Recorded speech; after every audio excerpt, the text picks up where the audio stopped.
Uma boa noite a todos. Boa noite. Que prazer maravilhoso estar aqui com vocês. E hoje eu trouxe um tema que eu acho muito importante para a igreja.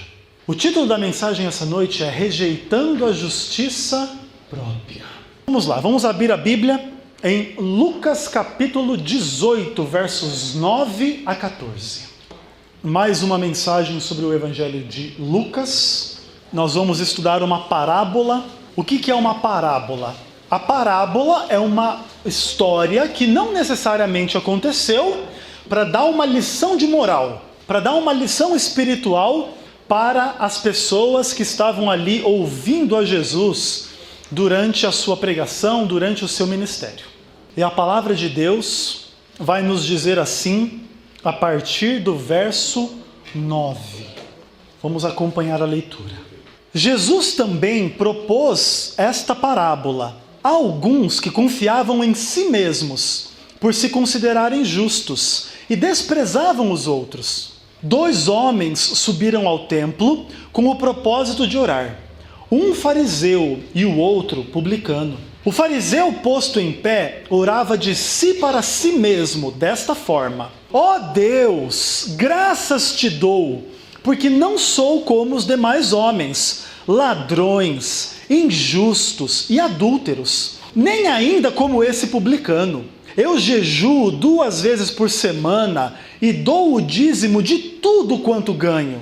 O publicano, estando em pé, longe, não ousava nem levantar os olhos ao céu, mas batia no peito dizendo: ó Deus, sê propício a mim, pecador.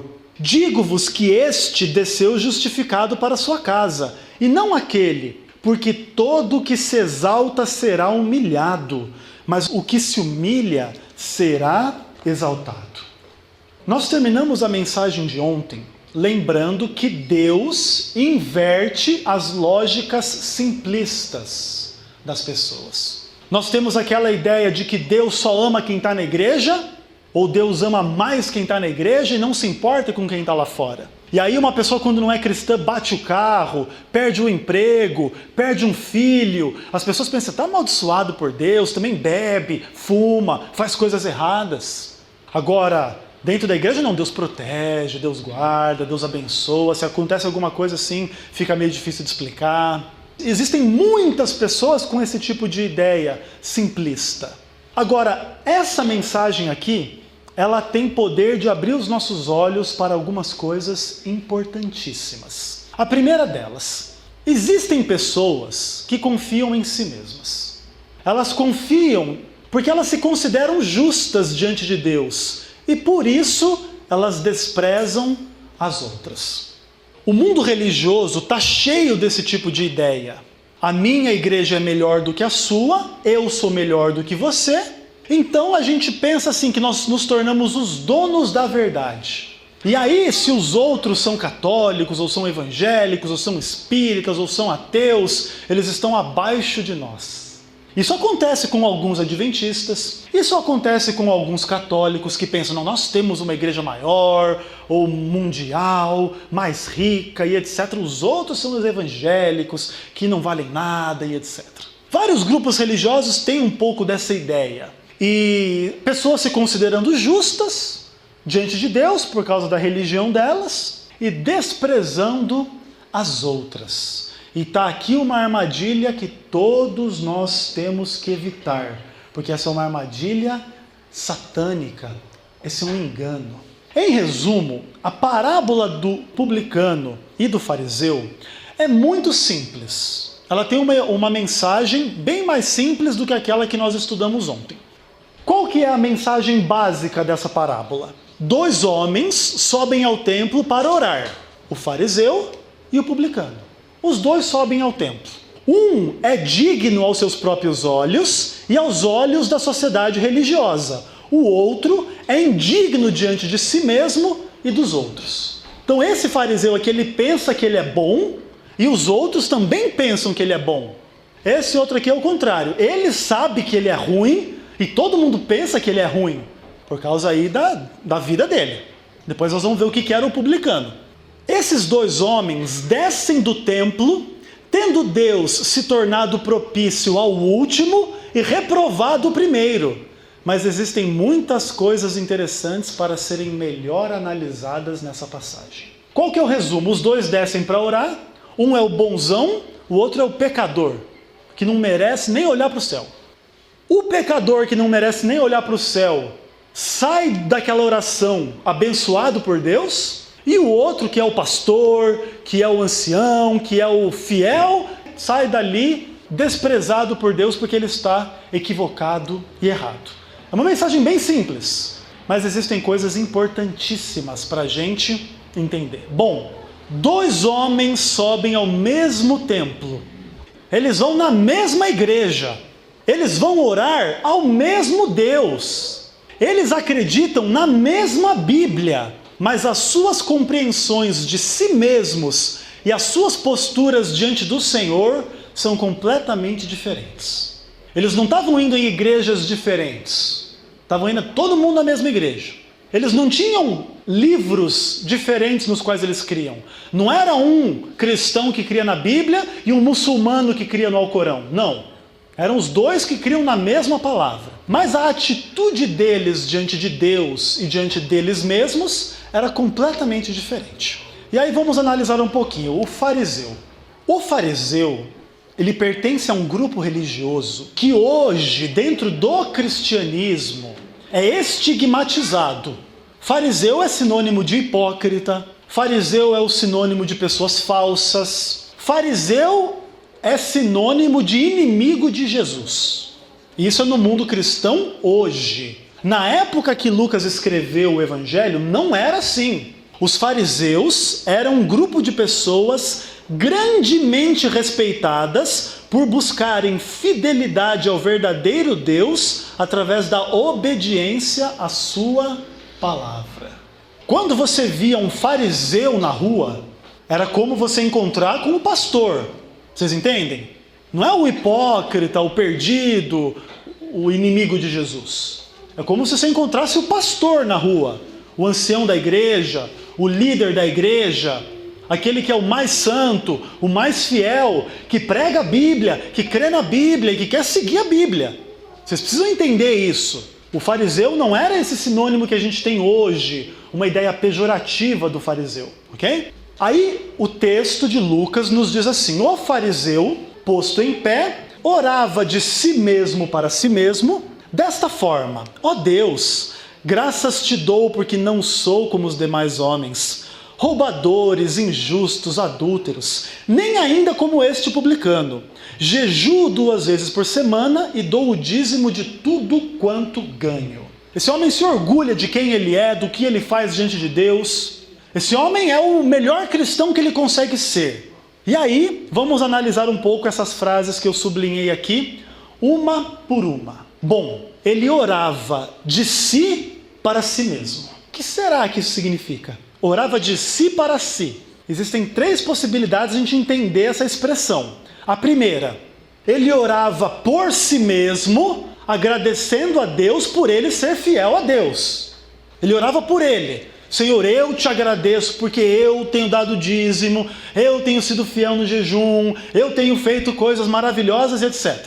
Essa é uma possibilidade. A outra, ele não estava orando sinceramente a Deus. Ele estava simplesmente falando sozinho, usando o nome de Deus para parecer piedoso. Ele não cria em Deus, ele não estava orando de fato a Deus. Ele estava simplesmente ali no templo, aparecendo para os outros na igreja: ó Deus, eu te agradeço, eu sou melhor do que os outros, olha, esses outros aí são todos terríveis e eu sou maravilhoso. Mas ele não está orando a Deus, ele está falando com ele mesmo, olhando para o espelho: espelho, espelho meu, há alguém mais santo do que eu. Tipo assim. Ou a última possibilidade: esse fariseu, ele só pensava em si mesmo ao orar, nas suas qualidades e merecimentos por sua fidelidade, desprezando aqueles que eram diferentes dele.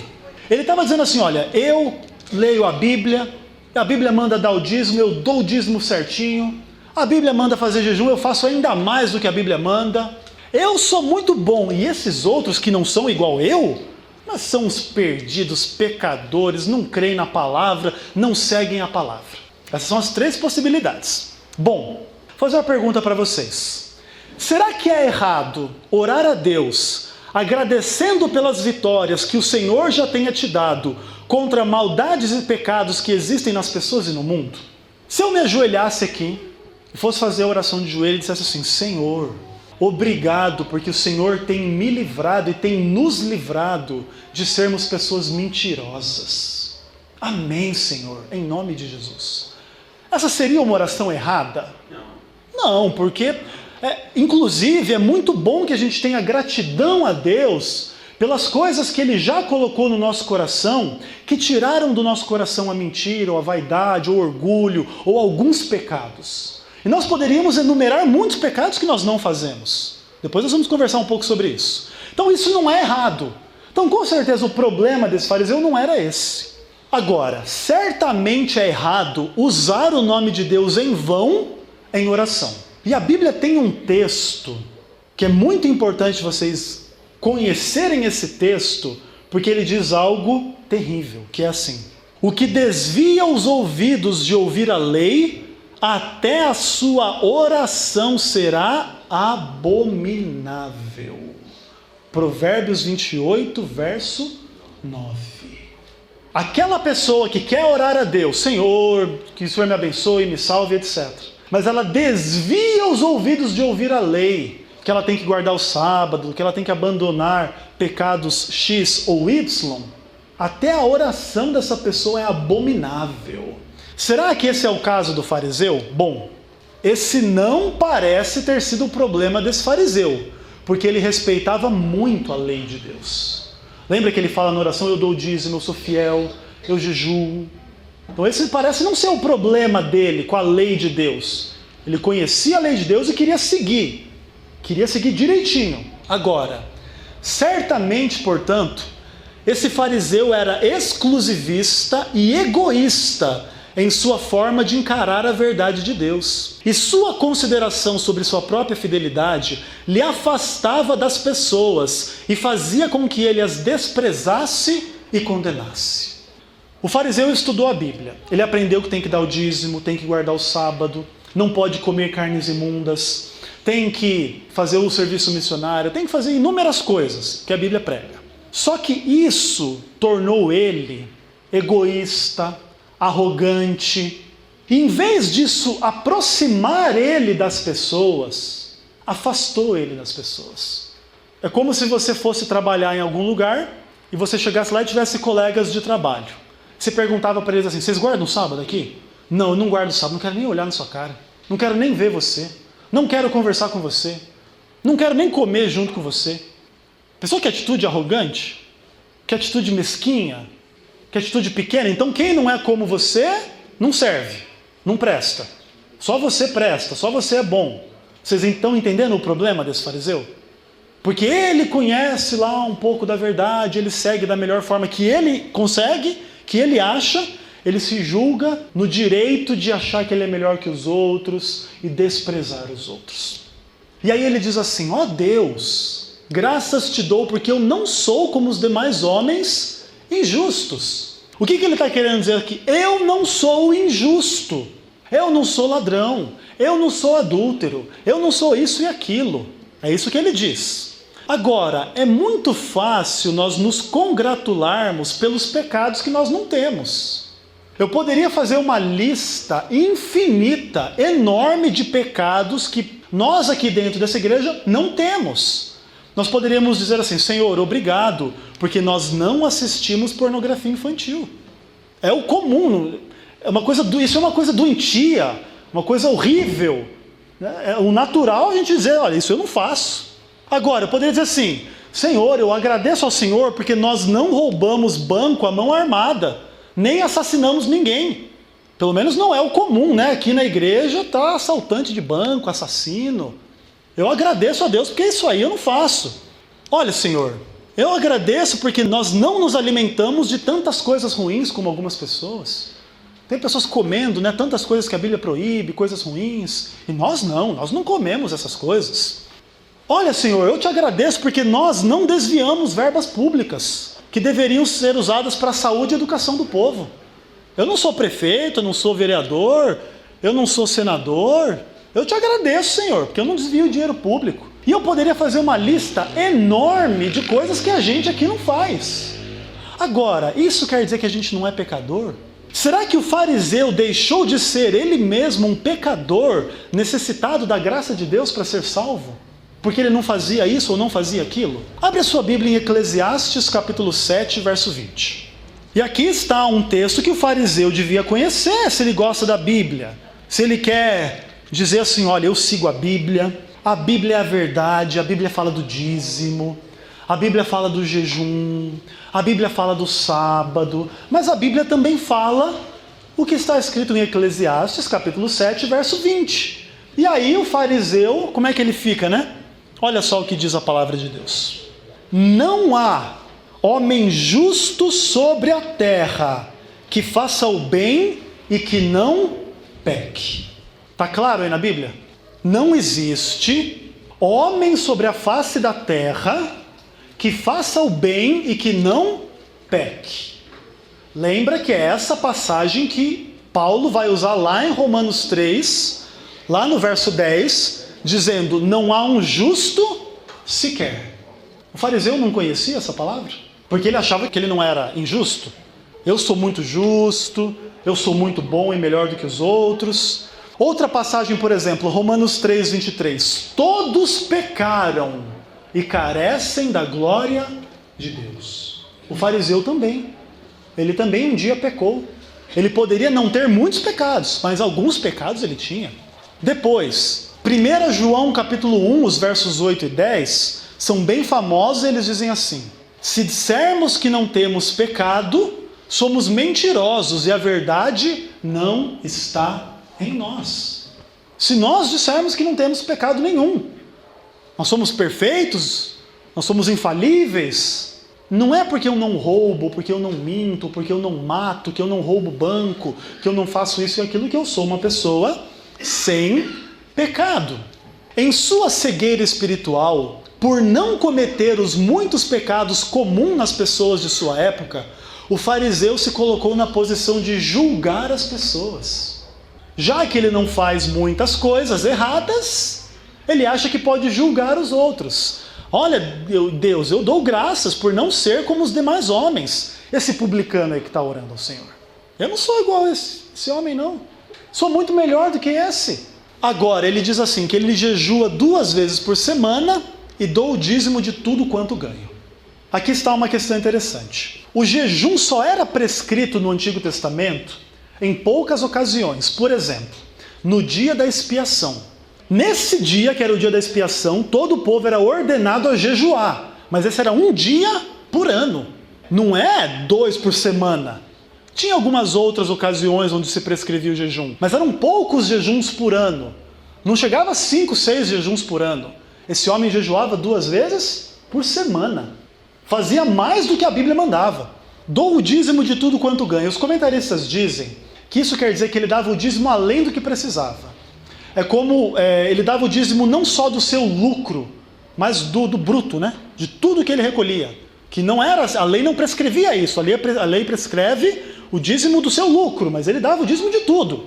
Então ele é um camarada firme. Agora, por que ele destacou essas qualidades, jejum e dízimo? Por que ele não disse assim, Senhor, eu te agradeço porque eu amo todas as pessoas? Não seria mais bonito?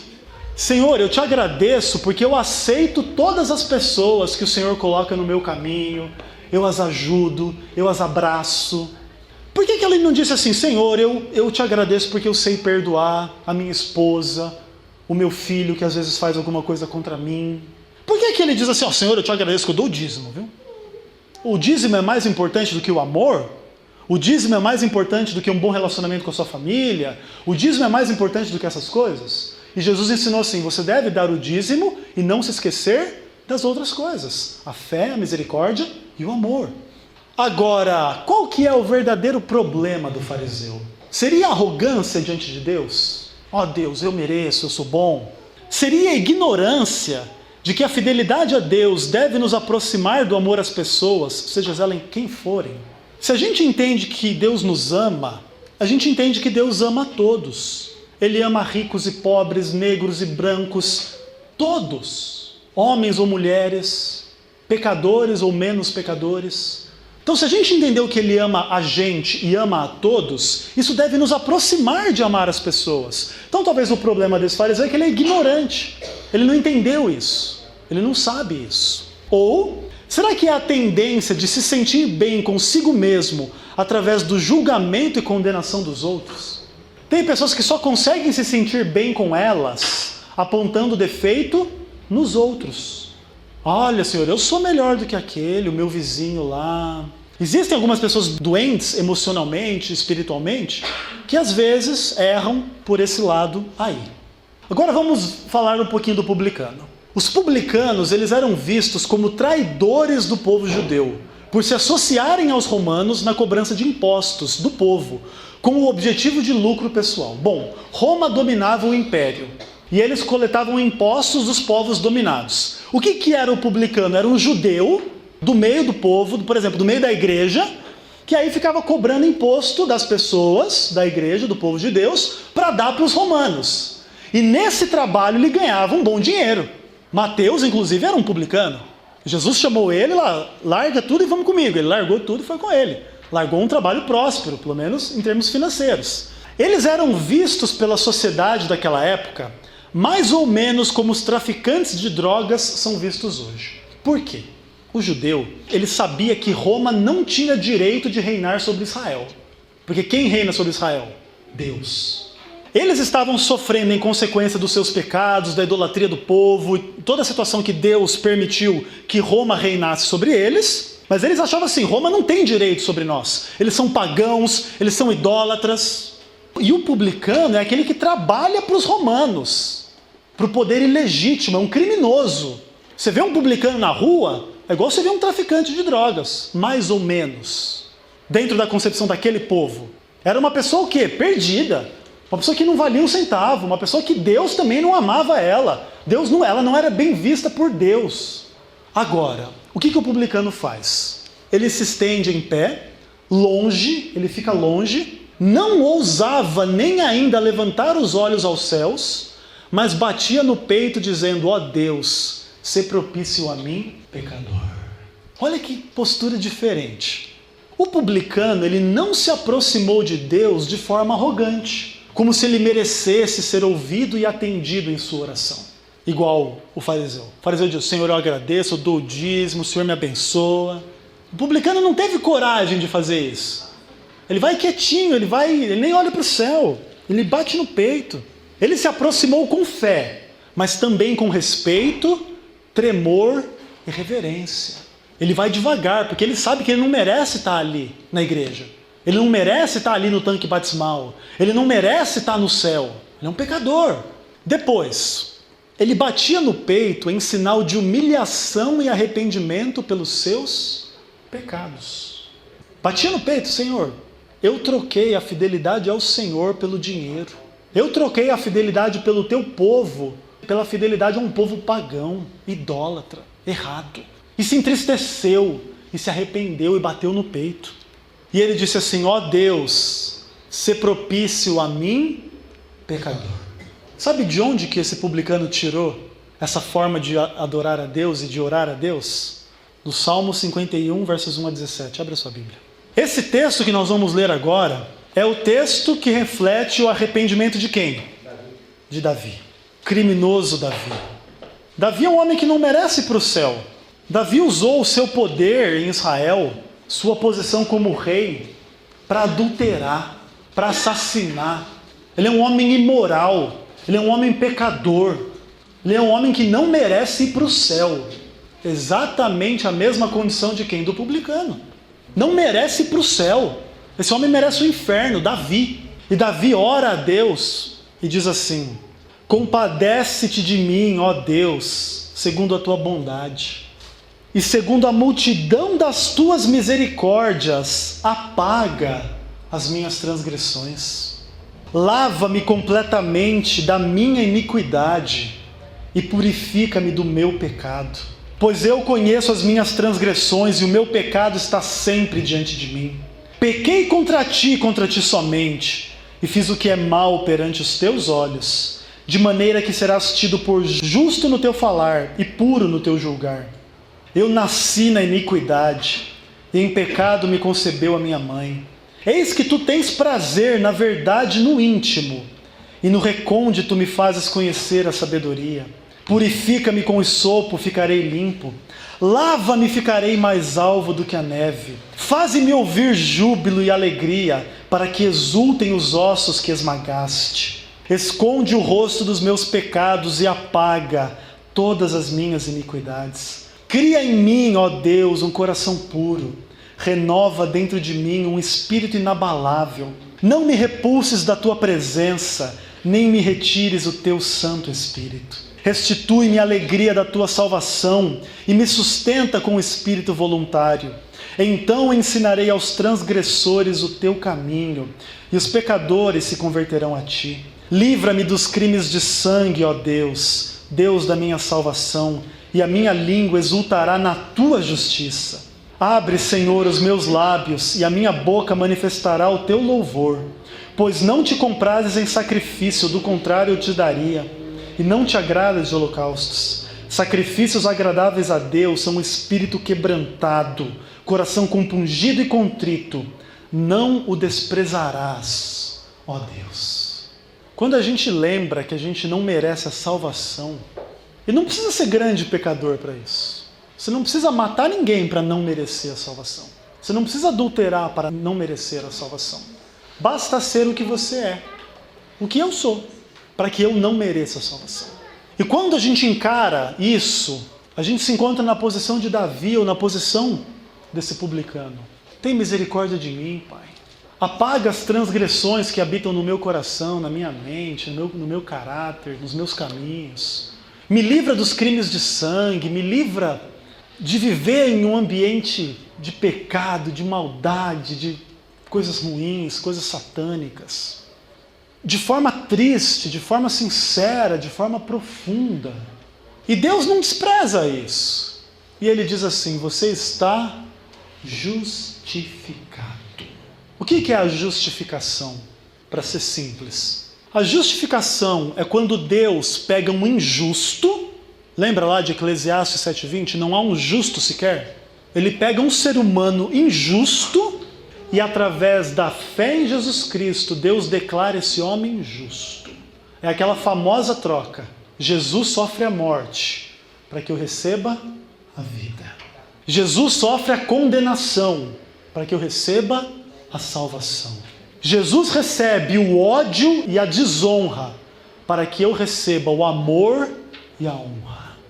É aquela famosa troca que o Senhor realizou na cruz do Calvário. E Jesus morreu por todos os fariseus. Não teve um fariseu na face dessa terra por quem Jesus não tenha morrido.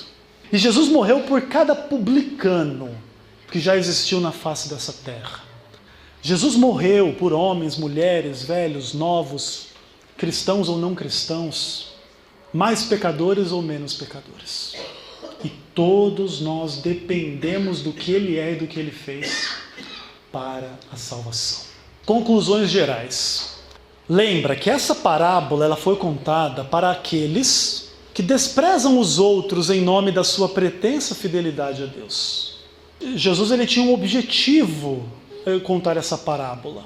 É mostrar para as pessoas que se pensam melhores que as outras, que merecem mais do que as outras, que talvez ela esteja equivocada, porque olhando agora, quem que teve a postura mais correta diante de Deus? Foi o, inclusive, que é mais pecador. Aquele que era o pastor, que era o grande fiel da questão, se demonstrou que é arrogante e indigno. Toma um pouco de cuidado. Outra coisa, nós devemos olhar além das aparências exteriores para identificar os verdadeiros adoradores do Senhor. Se você fizesse um julgamento na porta da igreja, o fariseu entrando é um salvo entrando. Um publicano entrando é um perdido entrando. A questão é essa. Bem simples assim. Outra coisa. O fariseu voltou para casa rejeitado por Deus, até que ele reconhecesse os seus pecados com arrependimento. Jesus ele rejeitou a justiça daquele fariseu, Mas lembra do que a Bíblia diz: se confessarmos os nossos pecados, Ele é fiel e justo para nos perdoar e nos purificar. Se um dia aquele fariseu caísse em si pela obra do Espírito Santo e dissesse para Jesus assim: Senhor, me perdoa, porque eu fui arrogante. Jesus vai dizer: eu te perdoo. Senhor, me perdoe porque eu fui ingrato. Eu te perdoo. Senhor, me perdoe porque eu julguei o outro. Eu te perdoo, meu filho. É isso. Agora, do outro lado, o publicano voltou para casa justificado, não para continuar pecando à vontade, mas para vencer aquilo pelo que ele estava arrependido diante de Deus. Ele não estava batendo no peito, pedindo misericórdia. Só quem bate no peito e pede misericórdia é quem está arrependido. Só quem está arrependido é quem reconhece que está fazendo errado. Se aquele publicano achasse que ele, extorquindo o dinheiro dos outros, estava certo, ele ia estar lá se arrependendo? Não, ele ia estar lá trabalhando, né? Extorquindo mais e mais dinheiro. Ele não ia orar a Deus, buscar a Deus. O perdão que Jesus nos dá não é para que a gente fique lá: eu sou do publicano, então eu sou aqueles que pecam pra caramba e depois vou para a igreja e estou salvo. Não é exatamente assim. Todos nós pecamos muito e somos salvos pela graça de Jesus Cristo. Mas isso não é desculpa para continuar pecando muito. Isso é o poder para vencermos, deixarmos de sermos mentirosos, idólatras, pessoas corrompidas por sexo, por dinheiro, por cobiças, por vaidades, por coisas ruins, e nos tornarmos pessoas fiéis, porque isso é o melhor, é o que Deus quer. Dicas práticas em relação a essa história: busque a Deus, agradeça por ser fiel, se você é fiel, mas não julgue os outros. Se você é fiel, tem evitado certos pecados que são comuns, agradeça a Deus. Agradeça a Deus porque você não passa o tempo inteiro pensando em novela, ou em futebol, ou em 1000 coisas que as pessoas perdem o seu tempo pensando. Mas não julgue ninguém que assista novela, futebol, porque Deus o salve e não tem outro desejo. Não fique julgando ninguém. Deixa o julgamento para quem sabe julgar, que é só um, que é Deus. Depois, reconheça que mesmo sem ter muitos pecados, você também é pecador ou pecadora que necessita da graça de Deus. Eu creio que eu não estou falando para as piores pessoas do mundo. Nenhum de vocês aqui. Vocês não são os piores, existem pessoas muito piores do que vocês. Mas mesmo assim, não pensem que vocês não têm pecado, que vocês não têm problema. Não é exatamente essa a verdade. Todos nós temos pecados e problemas. Por fim, que a sua religião te aproxime das pessoas em amor. Eu quero terminar com esse texto de 1 João 4, verso 20, que é um texto famoso. Aquele que não ama o seu irmão a quem vê, não pode amar a Deus a quem não vê. Essa talvez seja uma das maiores lições dessa parábola. Eu amo a Deus, mas e eu que sou a imagem de Deus, você ama? E o mendigo que é a imagem de Deus, você ama? E o bêbado que é a imagem de Deus, você ama? E o católico, e o evangélico, e o espírita, e o ateu, e o traficante de droga, e o assassino, e o ladrão. Nós podemos e devemos amar todas as pessoas, sem amar, obviamente, os pecados que elas fazem. Não ame os meus pecados, não ame os pecados do ancião da igreja, não ame os pecados dos membros da igreja, não ame o pecado de ninguém, porque o pecado não é para ser amado, mas que isso não te impeça de amar os pecadores. E você mesmo, né? Um pecador, uma pecadora. Essa pergunta, ela vai resumir tudo aquilo que a gente conversou hoje. Você vai buscar a Deus segundo o exemplo do publicano ou conforme as ilusões do fariseu?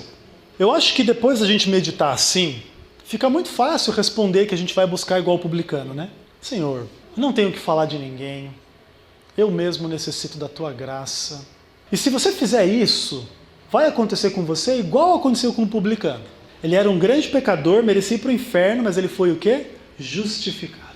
Desceu para casa em paz com Deus. Nós lemos ontem, né? Justificados, pois, mediante a fé, temos paz com Deus. Romanos 5, verso 1. E se a gente tem paz com Deus, temos amor às pessoas, a quem Deus ama e a quem Ele quer bem, e a quem Ele salvou na cruz do Calvário através de Jesus Cristo. Deus, Ele nos chama para um lugar de glória, paz e poder e amor eternos. O nome desse lugar é o céu, Jerusalém Celestial.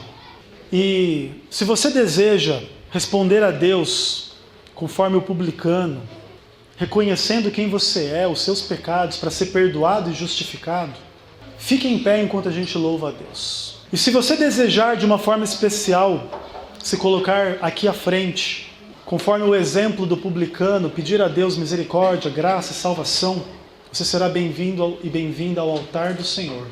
E que você saia daqui perdoado, perdoada, renovado pela graça de Deus em nome de Jesus. Amém. Vamos orar. Papai do céu, eterno, maravilhoso e querido, em nome de Jesus, obrigado pela Tua palavra, Pai. Obrigado porque o Senhor nos chama a uma experiência de humildade, de reconhecimento dos nossos pecados, longe da arrogância, Pai, de pensarmos que nós somos melhores do que as pessoas, Pai. Nós somos todos pecadores necessitados da Tua graça, da Tua misericórdia, e imploramos que essa graça e misericórdia se estenda sobre cada um dentro dessa igreja, Pai. Amém. Que o Senhor abençoe imensamente, guarde, salve, e que o Senhor também nos ajude a tomar as decisões que precisamos ao Teu lado, Pai. Amém. Que o Senhor também nos dê essa mesma paz a todos nós que estamos aqui, aqueles amigos, familiares que nos visitam, também a todos nós, de forma que o Senhor possa ser Deus e Salvador da nossa vida, meu Pai. Obrigado por tudo, nos despede na Tua graça, no Teu poder, na Tua proteção, em nome de Jesus. Amém.